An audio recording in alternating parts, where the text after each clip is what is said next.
all you Lucas Ladies YouTubers, and thank you for tuning in. If you want to know how to sell your home without a real estate agent, you have tuned in to the right channel. Sellers are often drawn to selling their home because they want to save on agent commission and control the entire process. However, with added control comes added responsibility. Some of those responsibilities are advertising and marketing the listing, pricing accordingly, hosting walkthroughs and open houses, and that's just to name a few. So let me give you some tips on how you can do that.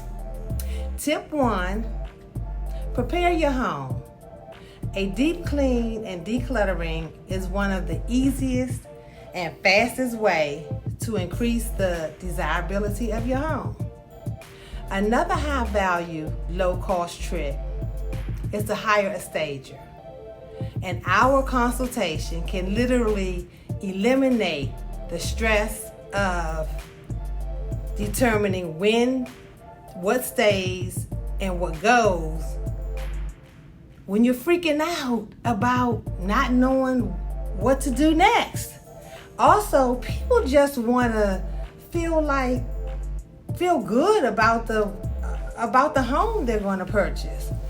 They want to feel that the home has been maintained and cared for. So you want to be sure to fix all the little things you know are wrong with the home. Any electrical, plumbing, and roofing issues should be repaired or replaced by a licensed professional. You should also have your furnace and AC unit serviced if that hasn't been done in the last 12 months, and repair or replace it if needed. Here's a little sidebar for you. The AC and heating unit can kill a deal for a buyer. So you want to make sure these units work to capacity.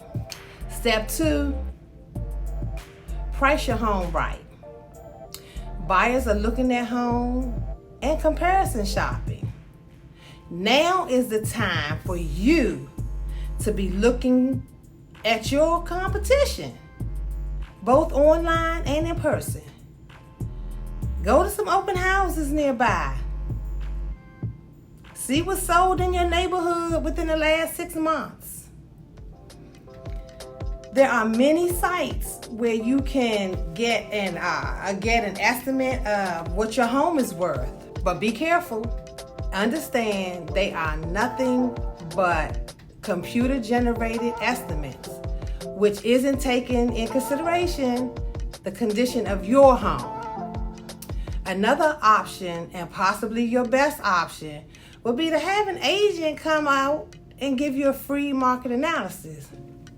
Now, here's another little sidebar for you. Not all agents are created equally. A market analysis from your Aunt Pearl, who does real estate part-time as a side hustle, is not the same as a full-time experienced agent with a track record of success.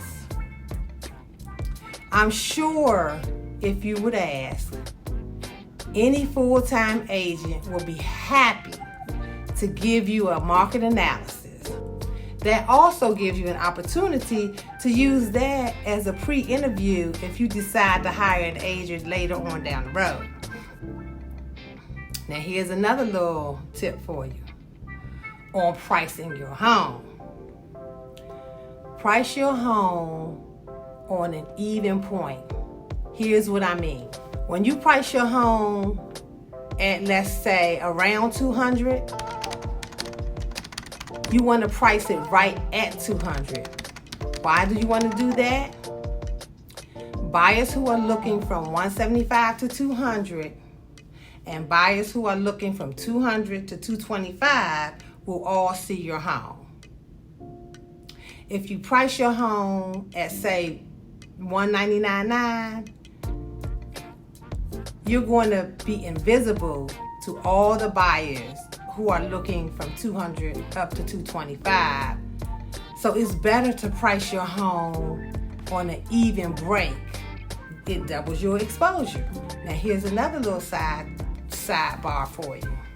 The best activity for your home is going to be the first 72 hours on the market. So you want to make sure you price your home correctly straight out of the gate. Because if you don't, then the vultures are going to come out to play and you would have missed or blown the best time on the market. Tip 3, complete the seller's disclosure. Many states require the seller to complete a seller's property condition disclosure statement. This is one of the most important documents you will fill out. If you end up in court, it's most likely because of this form. You want to complete this form honestly and completely, because failure to disclose is also a violation. So you want to make sure all of the disclosures are filled out completely. This leads me to my next little sidebar. It is a good idea to hire a real estate attorney to assist you with this paperwork. Hiring a local real estate attorney can save you thousands of dollars and help eliminate a lot of pain and frustration right from the beginning, and possibly keep you out of court. Tip number 4, marketing. And let's not forget that one. That's the most obvious. Post your home on Facebook. Contact your friends, family, co-workers. They all may know someone looking to make a move.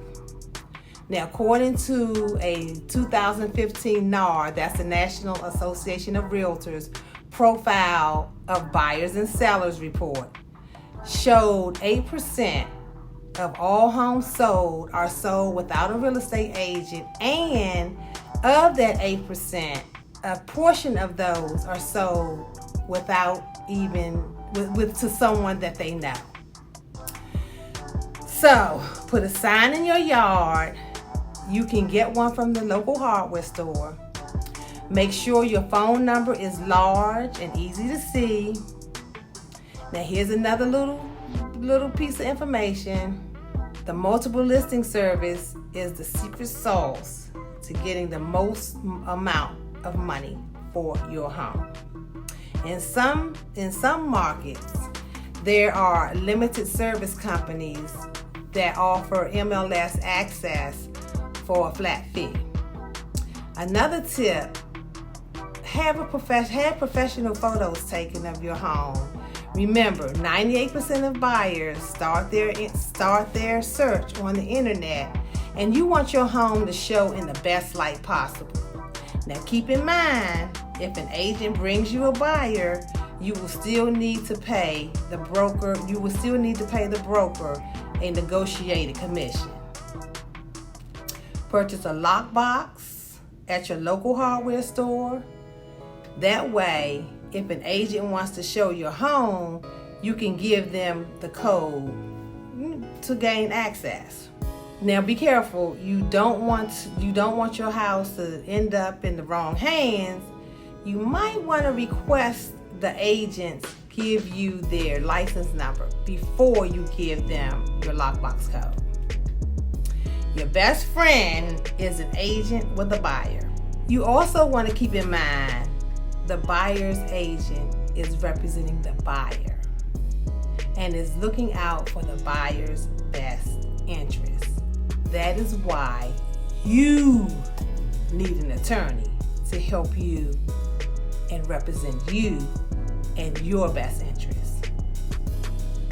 It is not a good idea to go at it alone when you post your home online on the various platforms. Also, you will want to check out some of the other remarks that your competition are using. go on Zillow and see what they're saying. And just kind of, use that to make make some of your remarks. Step 5 is contract to close. Now, this is from years of experience. Not all lenders are created equal. Some pre-approval letters are not worth the paper they're written on. It is a good idea to do your research on the lenders and the companies that issue the pre-approval to make sure everything is legit before accepting an offer. Here's another piece of insight.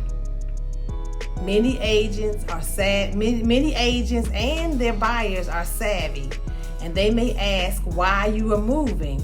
Be very careful how you answer that question. You do not want to give away your motivation. The best answer is just to simply say, our moving needs our housing needs have changed. You may want to have your attorney review all the contracts.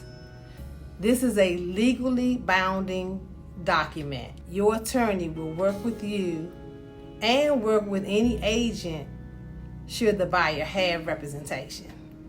Finally, be patient with the process and understand that selling your home yourself will save you some money on commissions, but will require a lot more of your time.